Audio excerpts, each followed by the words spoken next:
Well, good evening, folks. It's time for another episode of the Scrivenery where we talk about how to get into or to do third-party publishing with Goodman Games products. So today we have a great special treat here. We're going to be talking about the very cool and interesting looking product called Tournament of Pigs. Trevor's holding up the great box for us so you can see that product, see how cool that stuff is. And we're going to be talking with Thom, its creator, and he's going to give us the ins and outs, how his process went, what his inspirations were, what his ups and downs have been, and that's what we're looking at today. So here's my co-host, Trevor. Say hi to folks, Trevor. Hey, everybody. How you doing tonight? And we have Thom, obviously. Yes, and Thom, we have to. you say hi to everybody. How's it going? Okay, so let's jump right into it. Thom, you're are you the leader or co-director or director of WeirdWorks, the publishing company that produced Tournament of Pigs? Yeah, so I'm the co-owner. There's two of us. Awesome. So I'm primarily the writer, but my co-owner is an artist and designer, Brenda Ho. And she also writes stuff, but yeah, we kind of collaborate on everything. She does all the art stuff, and I run the campaigns. I do all the customer support. I do all the fulfillment from here. Yeah, so Terminated Pigs was our first DCC product. Had you produced products before then? I mean, what else had you put out, if anything? Yeah, so we've done a lot. We both mostly do accessories. So the first thing we did actually was the death stamps. So if you ever seen the death stamps at Goodman Game Cells, we make those. Absolutely. Yeah, so what I do, I was part of like DCC RPG Rocks on Facebook, and everybody was like hand making these stamps. They're actually really expensive to make if you just go and get one done. It's like 20-25 bucks. And everybody was using Doug Kovac's design, which she had done a while ago. So I just had this idea of like, hey, can we like make self-inking stamps to fill this need that everybody wanted? It seemed like everybody wanted death stamps for their tables. So we actually reached out to Joseph Goodman and asked like, hey, is it cool if we make death stamps? Because I know that it was a judge award a few years before. And so I think they came back a couple of years ago too. And he was like totally enthusiastic about it. We wanted to reach beyond DCC a little bit. So we kind of designed a way to use the stamps to create auto journal while you're playing. And that was our main selling point. And that was our first Kickstarter. It did pretty well. I'm sorry. So you use it as an auto journaling device. So it's got like the header for the next journal, and then you write down, and then as you come to the next episode, you stamp it again. Exactly. So there's like 9 spots. We have a passport journal, and then which we don't really sell anymore, but we also have character sheets you can just print out. You just attach it to the back of your character sheet. There's 9 spots. So when something happens in the game, like you've completed a quest or beat a boss or whatever, the DM passes around the appropriate stamp, and everybody stamps their sheet, and you can write a little note. So then the next time you sit down and play a game, your players can tell you what happened last session when you don't have to do it, right? Like they have a reference right there to tell you. Yeah, a wonderful concept. As a matter of fact, I encourage all of my players in my games to journal, and you know what? 0 of them do, and they always regret it. Except I have my current team. I've got one guy whose life. I mean, he's a historian by training, and so he dispassionately records every single thing that happens while the game is ongoing, and so now they fall back to him. So he gets extra XPs for that though, because that's a real task. Yeah, it's a good idea. Yeah, so I think it makes it a lot more fun and collaborative. I think everybody pretty much likes the stamps. It's we're not playing as many physical games as we used to, so I think it's a little harder to sell now. But they kind of sell themselves, so that's kind of been our first thing, and that's what got us started. Awesome. To create the company. So you've got other stamps besides just the death, then? Yeah, we have 9 stamps. So 9 stamp designs. There's 2 variants for the deaths, 2 variants for quests, quest complete, 2 variants for you have survived. So if you survive an encounter, and then there's like a welcome to, which is like if you get to a new town, you could stamp it there.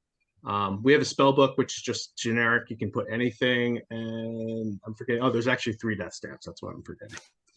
That's awesome.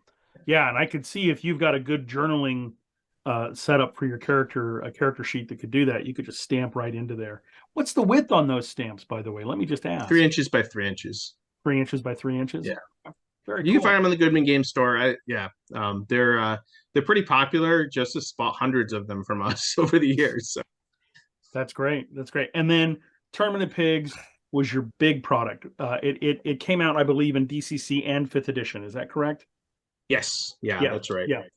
I have the DCC version. I didn't buy the 5th edition version. You got to make the choices. So, Sure. but I'm sure the 5th edition choice, version is perfectly fine. Now, you guys got some interesting history on this product. It was Kickstarted, but the first time you Kickstarted it, the Kickstarter was unsuccessful. Yes. Could you talk a little bit about that? Yeah, absolutely. So we actually did one more product between the stamps and the Tournament of Pigs, and that was our we have Adventurers Tower Empress deck, which is an Oracle deck that does a bunch of things. It's primarily designed for 5th edition, and that's Brenda's she's an amazing artist. She went to RISD and she just went to town. And if you check out the Empress deck, you'll be impressed with the art.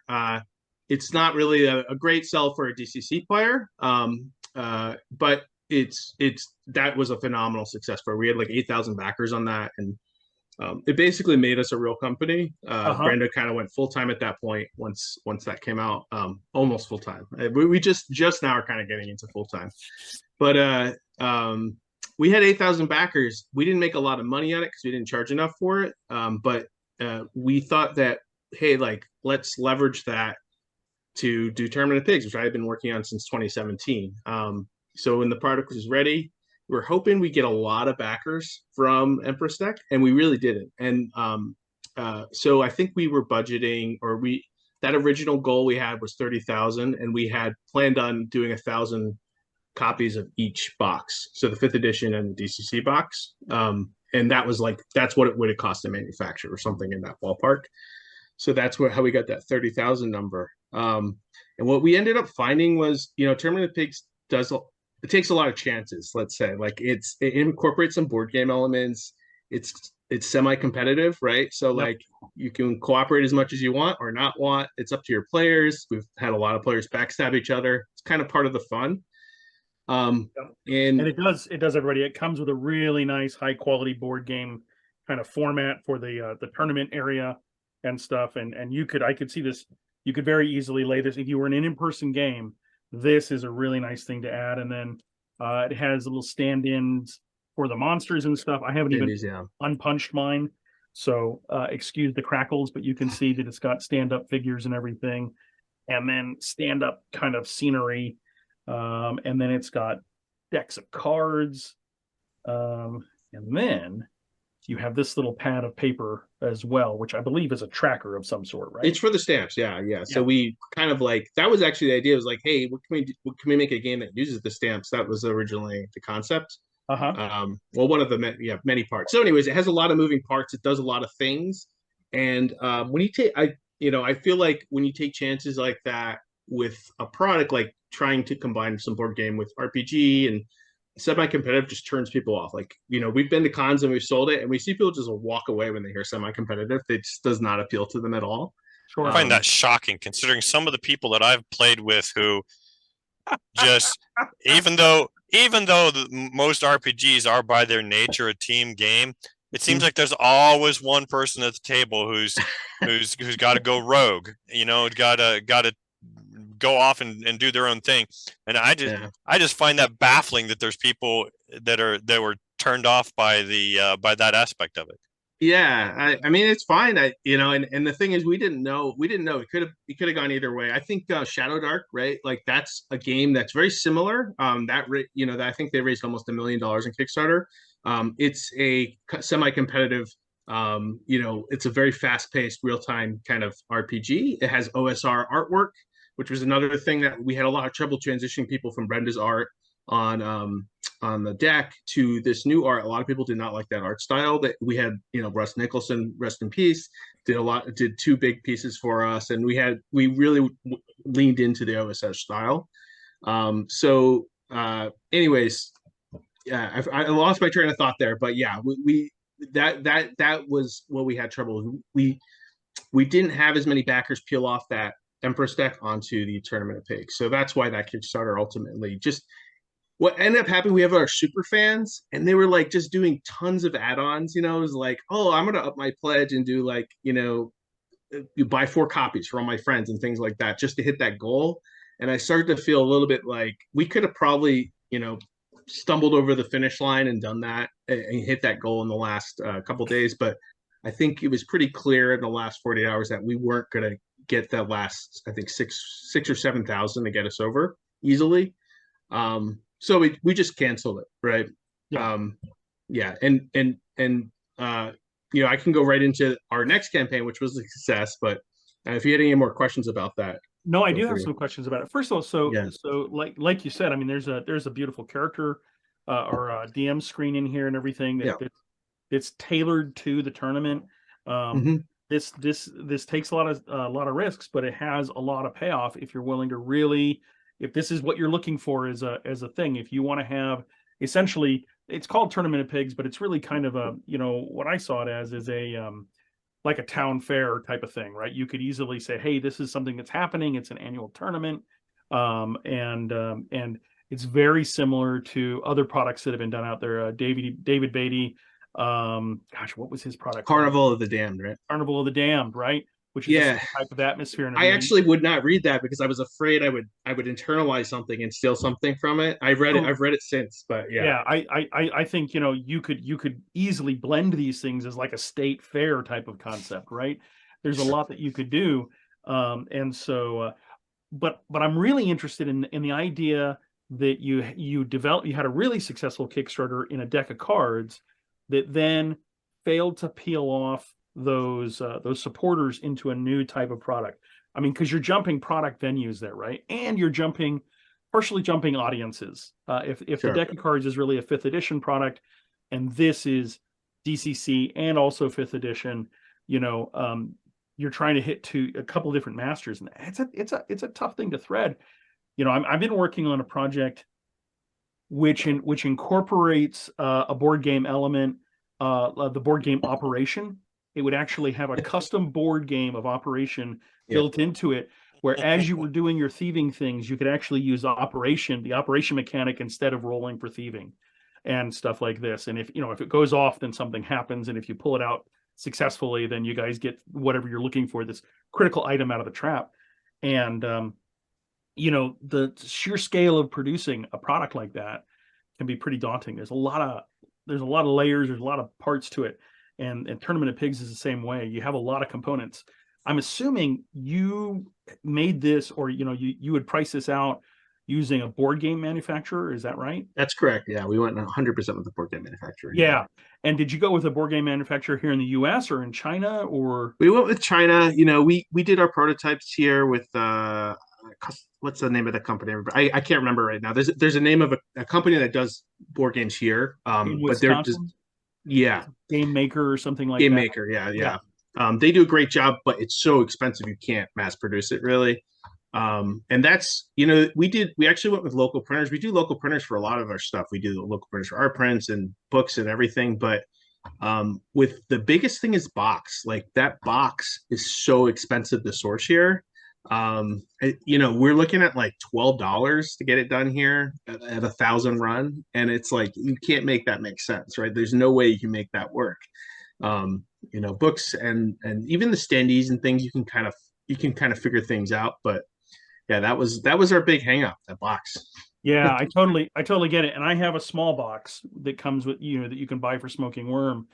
And I have to sell it at $15. It's made in Indiana, with the Marion Paper Box Company, one of the last true paper box companies left in the United States.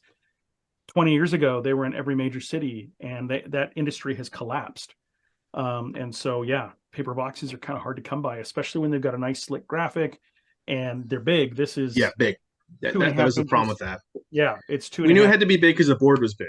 Yeah. So we couldn't go with a smaller box, do a 6x9 or something. So, yeah. I can tell you, I have the invoice here. Like even 1,000 boxes in China with this company, it was, it was almost $5 for that box, just a box. So, wow. Yeah. The other thing that, speaking of the box, a huge mistake we made we had a bunch of backers requests. They want the box big enough to fit both the 5th edition rules and the DCC rules.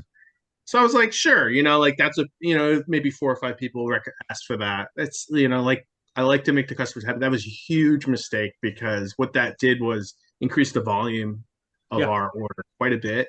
And that's what ended up killing us because we finished it right before the Ukraine war broke out.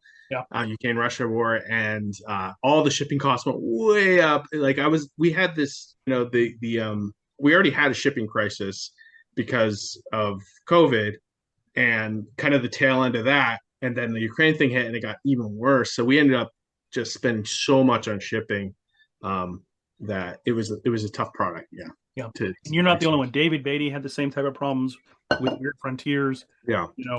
Shipping killed him. And the prices on shipping have collapsed since then, right? Yes. Now it's much more reasonable. Yeah. Now it's much more reasonable. But the truth is shipping, especially from another country, is a volatile thing. It changes on a daily basis. And you never know what strange world-shattering thing is going to happen on a Tuesday that's going to radically alter your worldview. And so, shipping is a hard, because you're not talking about shipping to one place. You're talking about 2-source shipping. They got to ship it to you or a warehouse, and then you got to ship it out to a customer. Yeah, we ship it to. So we, we have fulfillment centers in Australia, UK, and Canada now. For this one, I think we didn't. No, we did do Canada. So we did all those. So yeah, shipping it to 4 places, and it actually was cheaper at this point to airship it to all of our destinations except for the U.S. The U.S. was the only one we did by boat because of the crisis, basically. Yeah. So it was a bummer because our box at 1,000. So going back to the failed Kickstarter, we knew we wanted to reduce that goal, right? That was going to help us. We hit 20,000 pretty easily. So that was what I wanted to hit. And so what I did was I figured out if we combine the box into one print run, right? We want to do 1,000 boxes. We split it between the DCC and the 5e. So we ended up doing 500 books of 5e and 500 books of DCC. That allowed us, and then we shared the box. So the box for 5e and DCC is the same. All I did was put a sticker. We put a sticker on to indicate what's inside the box, right? Oh, yeah. So there's like a transparent, So that saved us a huge amount of money on the print. So we didn't have to print as many, and that allowed us to get the goal down. Just that little change allowed us to get our goal from 30,000 to 20,000. Now, were you doing that? Were you doing that manually, or the factory did it for us? They did it for us. Yeah, it would have been a little stressful to try to guess which one was which, and we just asked them, and they were totally willing to help us. And if you probably can't see it on the camera, but if I maybe move it, no, you can. There's a little shadow. It's really good. I thought that was just printed right on. I had not looked. Yeah, I think most people don't notice it. And it worked out great for us. We just had to create some system agnostic stuff for the judge screen is the only thing where that kind of shows up is I had to do dexterity / agility in a couple of places. It's a pretty minor thing. Most of the checks are the same. Oh yeah, I see it. A reflex / dexterity save. That's the only thing that we ended up having to share where that was shared between the 2 systems. Yeah, and that's actually a pretty elegant solution to print to a cost saving solution, right? Instead of having to print something twice, which effectively doubles your printing cost because you're printing less and you're going to print it twice. They're going to just say, well, you need totally new setup fees, everything. Exactly. It's not a kind thing, and you can see that here. If you guys look, they're bolded, which is also nice. So you've got the reflex dexterity saves and everything. Yeah. And now I've just ruined my. We wanted to bring 5th edition players into this is a 0 level box set. So, it's all commoners. And we have a small book. I have one here that you don't have this, Trevor. I have one here. I might have to turn off my background. It's kind of fading now. We have a 0 level rule book where we adapted Goodman's rules to 5th edition to basically allow you to roll commoners at the same speed as you can with DCC. And actually, good news is Joseph just agreed to stock that in the store, so it should be coming in the Goodman store pretty soon. It's a good way to like if some I'm sure you guys have friends that are just like I only play fifth edition or I don't want to play DCC for whatever reason. It's kind of a nice bridge to get them into it. I think people that are hesitant trying a new system. No, I just cut those people out of my life. Yeah, pretty I don't have time for that anymore. So I'm teasing. There are so plenty do of you people who won't play because of it. I hadn't even thought about that aspect of it because it hadn't even occurred to me that yeah, that's something that is foreign to the 5e player. Have you had a lot of feedback from 5e customers reflecting whether or not they warm up to the zero level notion? So it's very we're all used to it, but to them it's a brand new thing. So all of that would be when I did play tested this fifth edition system at cons and things. I haven't heard any that I can remember email feedback or anything from the campaign. But yeah, I think it's people are kind of amazed at how much fun fifth it can be. If it's the first time, you guys have had fifth edition players that it's their first DCC game. It's the same kind of thing. Sure. And I think the fifth just kind of smooths it out a little, so they don't have to learn about luck, which is that takes a minute, but still, some people are just afraid. They're worried about learning new things, and they don't understand like why commoners are fun. It's just an easy way to get them into it. Yeah. So, successful card Kickstarter, unsuccessful Tournament of Pigs Kickstarter, rethinking the product with some innovations and ways to reduce setup fees, printing costs, and things like that to bring everything down to a level that is reasonable and within your target range for where you were already at on the first Kickstarter, right? That's the sum up. That's right. Then, so did your price point change then in the process of doing that you were? Yeah, so basically by doing this, we were able to print. I think if we had done 500 of each, right, it would have been extremely expensive because I'm not thinking in terms of your cost. I'm thinking in terms of the price that you were offering to the per unit. We kept it the same. We kept it at that same point. I think $40 was the price, and we had it $40 for a long time on the website. That's kind of I think that's a price people were like, that's a really good deal, and and our MSRP is 50 on it. Okay. Yeah. And if this was a board game, I mean, $50 would be a great price for a board game with all of these components and stuff. I mean, although, board games have gotten fairly complicated today.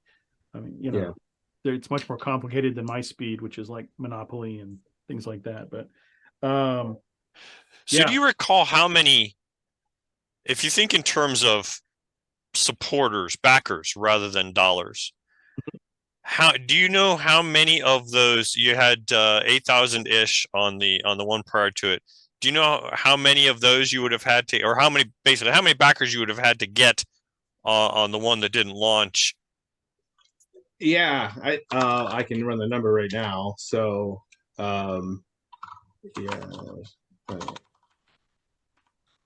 okay, so we only needed about, I think, to be successful, we only needed about 750 of those 8,000 to come off. Right? So it's not a lot. But yeah, we like I said, we had that kind of thing where it was really difficult to get those backers off. We didn't get that many, maybe a couple hundred. Like we really thought, oh wow, we have this 8,000 like this. These are our super fans. But what we found was we underpriced that product, the Empress deck. So a lot of people were just buying it because it was such a good deal. Like it was the kind of like, and those people maybe weren't the most loyal customers. We've since run another card Kickstarter and we priced it correctly at $40 and for the product. And those people are really loyal about backers. It's a completely different genre. Our new deck is cyberpunk. So we knew we weren't gonna get 100% from that first one, but that our most recent Kickstarter had 1,400 backers, and I would say those are our diehard people that are going to come back, our repeat customers that we have. But I mean, that builds you a market, right? Exactly. And learning about pricing, learning the difference between how much it costs to print and how much it costs a manufacturer in terms of paying for all the art and your time and all the people you've got to bring into the fold to make a project really work. Those things are additive, and then then learning, okay, well, all this added together, plus I'd like to maybe make a little money off of it, right? I mean, Yeah. we do this as passion projects and everything, or largely as passion projects, especially in the third party space for Goodman Games. But it'd still be nice if we could get duly compensated for our time. And then translating those costs to a an MSRP is a difficult thing to learn, right? Yep, it definitely is. And I certainly agree with you. I mean, when I ran, gosh, I don't even remember what the first price. I think I priced. We definitely underpriced the first Tales from the Smoking Worm, especially considering it's a hand risograph print job and everything, and it had gold ink, and those things are expensive. And I was like, it's just an extra $200 or $300. It's just an extra couple $100, and those things add up quickly, and then they eat your operational budget. So figuring out what a reasonable manufacturing price is, or sale price is, it's a tricky business. The rule of thumb I hear in the big boy world of like real board games and real things is a 5-to-1 ratio. So whatever it costs you to produce, multiply that by 5, and that's what you should be selling it for. That's assuming that you're going to go through normal distribution channels and stuff. We largely avoid that, and so at some level you could cannibalize some of that price. But the other thing is there are other costs of avoiding the distribution channel too, right? And they're not always foreseen costs. So the time it takes to package things yourself for hundreds and hundreds of people, that's weeks of effort, making sure, and then especially if you're going to do it at a slow enough pace with checks and balances in there to make sure that you're actually getting those orders done correctly, instead of having to then resend a whole bunch of product because you screwed it up. All of that takes time, and it's a learning curve. So, well, and I think in the third party area too, there's really, I think, two broadly speaking factors that you have to take into account. One is, of course, how much did it cost me, and therefore having a reasonable profit margin. But the other piece that I think is a reality that we have to live with is strictly the supply and demand issue. In the third party zone, you have to have some way of gauging how popular your product might be, what kind of following it might get, and especially early on, maybe for your first thing, that may end up being lower, and so you may need to, in some cases, depending on what your product is, some people may be looking at, well, I'm going to get a tighter margin on this one because I got to get my name out there. And once people start knowing your stuff, that makes it a little bit easier. Unfortunately, too, though, the first one is oftentimes you haven't learned some of the tricks of efficiency, and so you also don't have as much margin to spare. Yeah, that's why I like doing lower risk products that are just, books, or Arch Stamps was a great first product. It was very easy, but we kind of lucked out. We had a great manufacturer. And if we had a bad manufacturer, it could have been disastrous, I guess. But yeah, like these kind of like print books are like the best thing to start with because you can get it done anywhere. There's so many companies that are reliable, and there's only so many things that can go wrong. I think, especially if you have most of it written before you launch your Kickstarter, because that's the other thing I feel. I back a lot of Kickstarters, and the one of the biggest things on the smaller indie ones is just people totally underestimating how difficult it is to write content, write an adventure. Not just write it, you guys know, to edit it, layout, getting the art in place. Yeah. So being far along in that process where you launch your Kickstarter, especially for the first one, it looks like you did that, Ed, on your one that just launched. I think that's the way to go.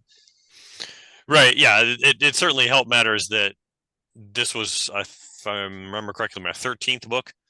So, I've had a lot of those experiences already of, I know how long it takes me to write something. I know how long it takes me to do layout. I know I know what different types of artwork are going to cost me, and how and what the effort is involved with getting those, and what the turnaround time from artists are. But nevertheless, too, I also agree and would suggest to most people, have as many of these pieces brought together as possible before you would do a Kickstarter campaign, because there are just so many things that can become variables that pop up that could derail you. And whereas the more of these things that you have in place, if it's a book, if you've got the bulk of the manuscript written so that you're at the layout stage at least, that because hitting that writer's block, as we've talked about before, that can take an indefinite amount of time to drudge past. Yeah. Yeah, I totally agree with Ed. I mean, and Tom, if you have your product written, you're ahead of the game. And so I mean, like, Ed's got his Comic Crawl Classics out right now on Kickstarter, and Tales from the Smoking Worm 7 and 8 come out next week. They'll launch, and those are written in layout and finished, right? And so that's the standard that I set, is I have to have something not just written but in layout, which means it's gone through all of the editing. It's gone through developmental editing. It's gone through copy editing. It's gone through layout, and then it's gone through actual proofreading before it goes to Kickstarter, so that I know those words are going to stay right there. And even then, in the month that it takes us to, or 6 weeks it takes us to get a product with art in and everything, I find myself tinkering with a sentence or two here and there. Right. And so, but at least it's just a sentence, and it's not like, oh, I really need to write that article. So yeah, having that stuff done early is really good. So you ran the second Kickstarter, and it proved to be successful. Yeah, we actually went over our first goal, right? Our first Yeah. goal was 30,000. I think we went to like 34,000 or something That's what I seem to on the recall. second one. Yeah. So what did you do differently? Well, we got that goal down a little bit, which we knew we could safely hit with the returning backers. We did. Oh, so this is the other thing in Adventures Tower, the Emperor Stack one. We were really successful at Facebook ads, and the Tournament Pigs, we were pretty successful. I think it was more normal success, but yeah, it would end up costing us a lot to get eyeballs on it. Those to get people. It wouldn't cost a lot to get eyeballs on it, but people weren't buying it, right? And that when that started to happen, I knew that like we couldn't really depend on that. We had seen that work really well in previous campaigns, but if it costs $15 to get someone, it's not worth it, right? Like we can't spend that much on advertising. So yeah, we just wanted to make sure that if we had 80% of these people come back and back again, that we'd hit that goal. So that was really my big thing, was hit that number. And then once you succeed, you get a lot of people coming in, you start to get the stretch goals, and that kind of, I think, gets you. So at the end, people come in, so the people that prefer to late back will back. They'll be there. Whereas if you hit that 48 hour and you haven't hit your goal yet, I think a lot of people they're not going to back. Yeah. And that's my experience too. And I mean, you're talking about two, like you said, two totally different products. One of them is a deck of cards, which is really an art project, right? I mean, people may use the deck, it may have functionality, but most people, my daughter does this, she collects decks of cards, especially on Kickstarter, because they're low print runs, they're likely to never be reprinted, they're highly collectible because of that, because once it's gone, it's almost impossible to find. So if you don't just buy it the first time, you're not going to come across it the second time. Well, and let's be honest, as gamers, we've all bought stuff just because it looks cool. Yeah. We adventures or whatever, we may never use it, but if it looks cool enough, that may be all it takes. Well, I mean, yeah, beautiful dice. I'm a sucker. So yeah, even though I have about 20 sets of Goodman full funky dice, I still, there are dice that I have dice that just go to cons, and I have dice that just go to out of town, in town, out of my house adventures, and then I have stuff that just stays here. So yeah, absolutely. I think Ed's completely right.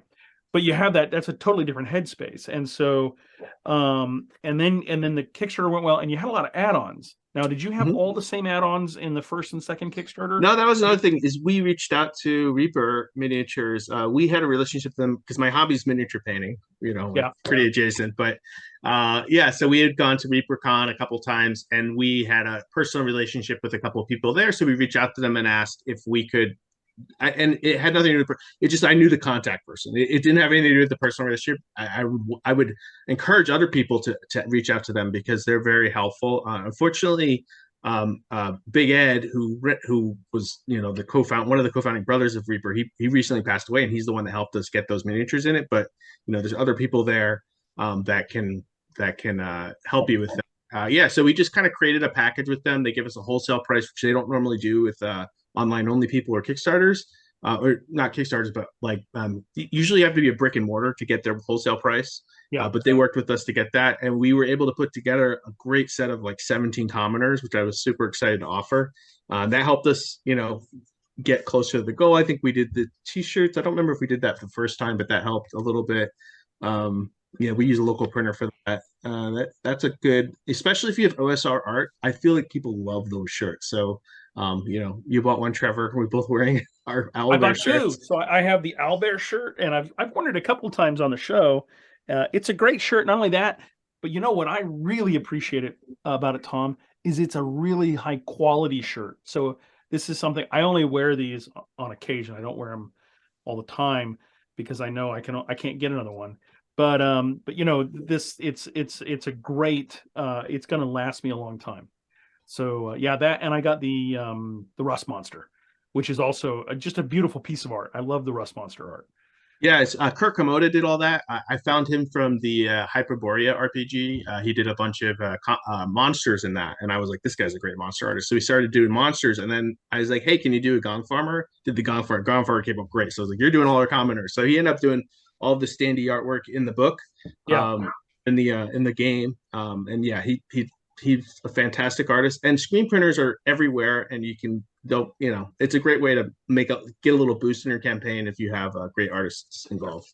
No, I totally agree. And as a matter of fact, I've finally connected with a silk screen printer here in Cincinnati, and so we'll have, in the next campaign, we're going to have a Smoking Worm, the sign as a t-shirt, just to get us going on that kind of thing, because I think they're perfect for Kickstarters too, because here's the thing, is if you run online retail, we have a pretty successful online retail shop for D&D accessories. We get about like 100 orders a week or something like that. Awesome. But t-shirts are terrible to stock in retail because you always run out of the size. It doesn't seem to matter what I do. We always run out of one size, and it's really expensive to reprint a whole run. So anyways, Kickstarters are perfect because you can get all the sizes ahead of time, and you can print exactly what you need, and yeah, you don't have to worry about keeping a drawer full. It's an exact order, right? I'm like, I need 75 smalls, and I need 102 larges, and I need 348 extra larges, and so on and so forth. And it's just a here you go. Tell me what the disc, what the volume pricing is for this. So yeah, and I found we did luck tokens for a while, and they were, if you hit a certain number of luck token sales, the price drops to the point where it's an excellent thing to help supplement, paying for things you can't otherwise pay for, right? I do a lot of my own, custom kind of handwork. And so if I need a machine or something, that's a great way to find a little bit of extra money in a Kickstarter that I can devote to a machine that I need. Or something. For the luck coin, did you use, what do they call it, challenge coin manufacturer? I did not. No, these were based off of, Goodman uses, he uses poker chips. Yeah. I would love to do challenge coins. That would be a lot of fun. And I've thought of a couple, but, we just used an online poker chip printer. A poker chip. Okay, cool. Yeah. And they're a nice, high quality, dense poker chip. They're not a clay composite, but they're a plastic composite that still feels really nice and heavy in your hand. Yeah, I'd love to do a challenge one. And then for the last Kickstarter, we did these. I just got these in, actually. These are coasters for Smoking Worm and everything. We're slowly building out the entire pub of the Smoking Worm, all the paraphernalia you would find in the pub and everything and stuff. So it's just it's a personal goal. And so now you got to work up to having a Stein that you oh, totally. No, we're there. An etched Stein. It is not a hypothetical. It is something that I am definitely working on. So it'd be fun to produce that. The next Kickstarter actually has 2 more coasters, but they're bar ads, right? So like you see ads, because the Anheuser-Busch or whatever leaves their coasters there for free. So these ones are ads that support the different articles that we've had in the Smoking Worm. So they're known quantities. If you've read a couple issues, you'll see them, and so that's kind of cool. So building on that, you get everything printed, you get it shipped back. You actually had them, you sent them to distributors overseas. Did you actually ship them yourself, since it sounds like you have kind of a shipping situation in the US? Yeah, and that's only because of VAT issues, really. Yeah. We ship everything out. I actually shipped 6,000 decks out for the deck one out of my garage here.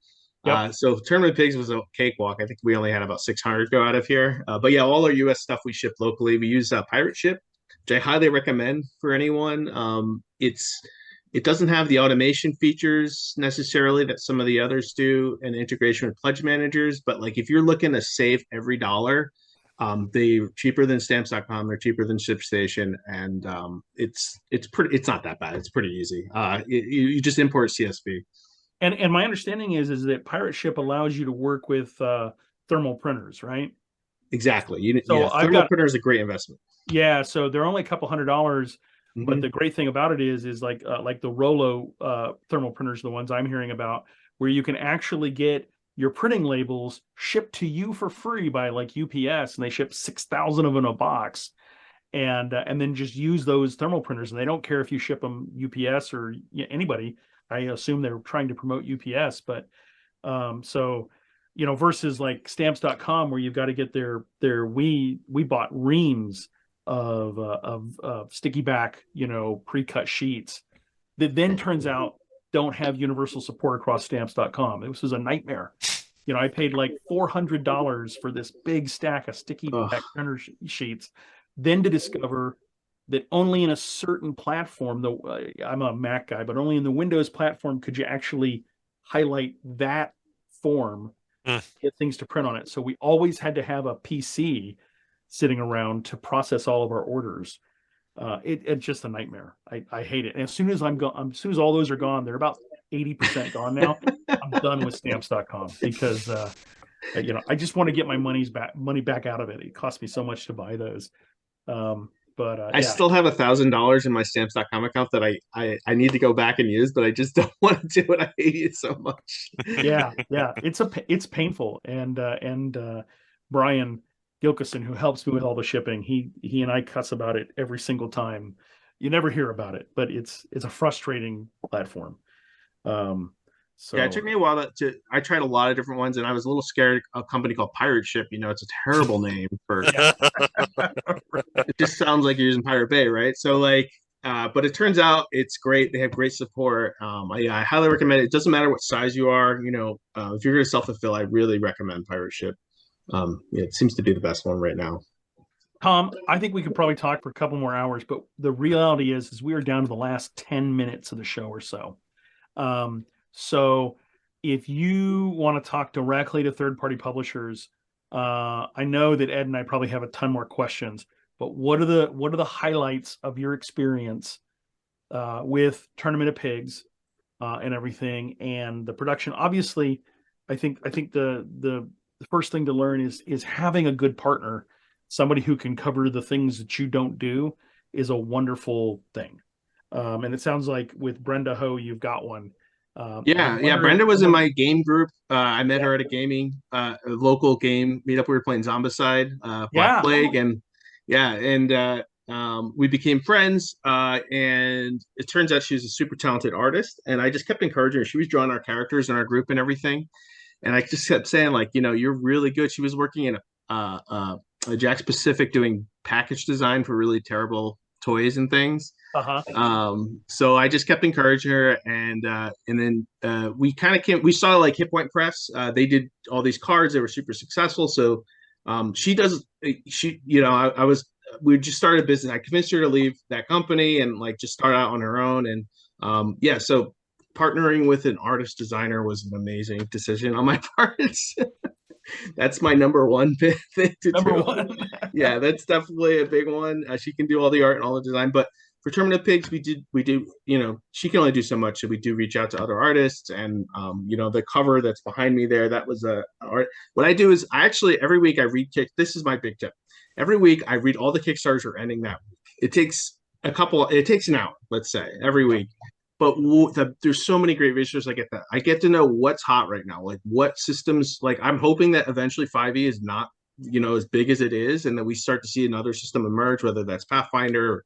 I mean, if it was DCC, I'd be very happy. But whatever it ends up happening, I want to know what people are buying, what projects are successful. Right, that's a great thing for me to look at. And the second thing is I find artists like this guy. I saw he was doing Magic the Gathering play sheets or whatever they're called, and he had a sense of humor to his art. His name's Tomislav, and I need someone that can do something funny, and there's a lot of funny little details in that cover if you look closely. Like she's holding a pair of scissors and things like that, like references to the commoners. So I found all of my artists that way. Actually, I'm just looking at other Kickstarters and kind of saying, hey, do you want to do some a piece here, a piece there? With the exception of Russ Nicholson, who I knew was OSR and still. And I tried to get Errol Morris too, but he has a huge backlog. He's like impossible to get. So anyways, Otis, I should say.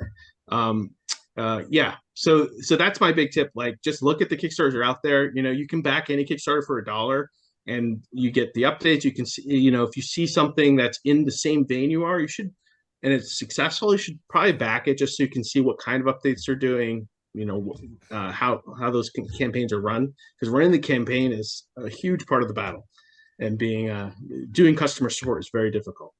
Yeah. Yeah. Wow, that's great advice. Yeah, absolutely. Ed, do you have any questions? So I think that it would be worth. We've talked a lot about the process and everything, but unless I'm forgetting, we haven't really taken a few minutes to touch on the nature of the product. So if you could spend, I want to give you a couple minutes to describe the product. And here's the thing: I think that a lot of times people use the term gonzo in the DCC realm, and this product really, I think, fits that niche that DCC has to it, that I'm sure has been a big part of its success with the DCC crowd, is because the mentality of the kind of new and different and wild aspect of it, I think something that appeals a lot to the DCC mentality. Sure. Yeah. So the concept came, I know it's 5 years old. I started in 2017 because I did it as the last game before my son was born. And it was my last game in my gaming group. So I had a huge Dwarven Forge castle, and I wanted to run something only in the castle. I want them running around. I just want everything to happen in the castle. So the idea was it's an arena, and there's a series of deadly events. And at the time, it was definitely inspired by Battle Royale, that kind of thing. But yeah, it's a medieval game show, and all the players are trying to survive the event. Every event has a secret they're trying to discover, and if they can discover the secret, they'll get a silver prize at the end, which is an actual like good weapon or something. They get a pit from a cart. It could be a potion. It could be a magic item. So there's 12 events that you go through. And I would say now Squid Game came out, and it's actually very, very close to Squid Game. And I actually wrote a whole thing in one of our updates about the different, the things Squid Game's doing that's really interesting and why it's so captivating. And I feel like we tapped into that a little bit with this game. So you go through the 12 events. It's really designed to be flexible. So for con play, we usually run about 4 events in a con. And then, but at home, you could run all 12 probably. I've never run all 12 for anybody, but I really play tested a lot. Like I said, we incorporate a lot of board game things. So one thing is when the cart comes out with all these items on it, what I do is I start flipping the cards out on the table. Every item has a card, and the player gets to grab. It's first come, first serve. So you see something you want, you grab it. There's a flip condition on the card. So it might be like flip it over as soon as you get it, or might be flip it over if you take a taste of this potion, or flip it over once you hit something with this weapon, right? just so there's a little bit of mystery and fun in it, that kind of thing. Yeah, so that's my quick pitch. Nice. So is it built so that you can break up the tournament events? Like you could have this thing's happening in the morning, and then you've got some subterfuge in the castle in the afternoon, and then here's another evening event and things like that. Yeah, you totally could do it that way. There could be standalone. You could just run one event as like a filler, maybe between two things in your campaign. Definitely could do it that way. It is structured so it's competitive, and there's a winner at the end of the game. So you don't have to run it that way, but that's kind of the default method. Yeah. Yeah, and I love that it's a 0 level, right? So this is, actually I can see it kind of has some it's got a lot of humor to it, but it looks like it's got some vestiges of like Legend of the Five Rings, which the intro one of the intro modules there was a tournament of sorts, right? Where it was like archery and sword fighting and tea serving and things like this and everything. So there was lots of different things, and it's great because it has a lot of variety and variability to it, so that different characters can shine at different moments. Yeah, you actually in this one you only play 1 0 level at a time, so that's a little different than most other 0 levels. And the idea is at the end of the event, when you start the next event, that you get your next character, right? He's brought in from the stadium. Everybody in the stadium could be called down to compete in the tournament. Yeah, that's cool. It's kind of like Amazing Race TV show. Yeah, kind of. Yeah, or 1 versus 100 in the older game. Oh, there you go. Yeah.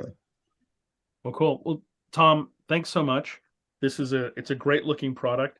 I'm amazed that you got Russ Nicholson to work on it and Komodo, right? I mean, he's done these great Call of Cthulhu sculptures and the Doom that came to Atlantic City. That was all his sculpture. Oh yeah. He's an amazing artist. I think he's a little underseen by our OSR people. He's really incredible. He is. If anybody ever gets a chance just to look him up, please do, because the art he produces, especially in the weird and kind of we want him to do some demon cards for us. Actually, that's kind of our. We want him to do some demon cards for us. That was our thing. His demons are amazing. Yeah, I could totally imagine that, right? And so they're very Barlow-esque. And yeah, he's an amazing artist. So you got some amazing artists in here. Sounds like you got a great product. I just wish I had someone run it for me so I could play.